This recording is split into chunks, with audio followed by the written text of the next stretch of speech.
বেনজির আর আজিজের মতো গুন্ডা পান্ডা বদমাইশদেরকে পুরো গসিপ আইটেম দিয়ে পরিমণির মতো করে ঘন্টায় ঘন্টায় আপডেট দিয়ে বাংলাদেশের মানুষকে ব্যস্ত রেখেছে। ঘন্টায় ঘন্টায় রিয়াদ আর সাকিবের 39 উইকেট আর ১,৫০০ রানের পাটপারি এদেশের তরুণ সমাজকে বিক্রি করছে ফেসবুক আর ব্রেকিং নিউজের নামে।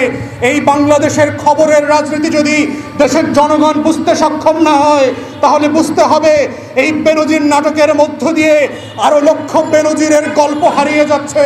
এই এক আজিজের গল্পের মধ্য দিয়ে লক্ষ লক্ষ কৃষকের গল্প হারিয়ে গেছে।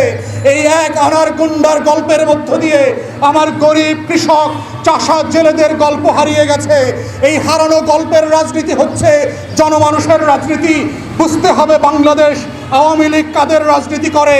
আওয়ামী লীগ হচ্ছে গুন্ডা পান্ডার পেশাদের রাজনীতি করে, বেনজিরের রাজনীতি করে, আজিজের পক্ষের রাজনীতি করে, আনারের রাজনীতি করে।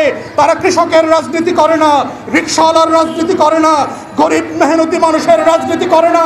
যার রাজনীতির জন্য বাংলাদেশ স্বাধীন করা হয়েছিল, সেই মুক্তিযুদ্ধের চেতনার রাজনীতি গত 2 সপ্তাহে আমরা দেখলাম রিয়াদ আর সাকিবকে দিয়ে হারিয়ে দেওয়া হয়েছে। এটাই হচ্ছে বাংলাদেশের রাজনীতির ব্যর্থতা। আমরা জনগণকে বলছি, আপনারা সতর্ক হন।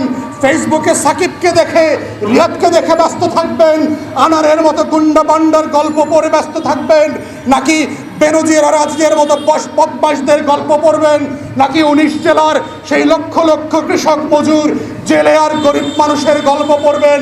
কোনটা আপনার গল্প, কোনটা আপনার মনুষ্যত্বের গল্প? এই গল্প বোঝার মধ্য দিয়ে হচ্ছে বুঝতে হবে আজকের কোন ধরনের বাংলাদেশে আপনারা বাস করছেন।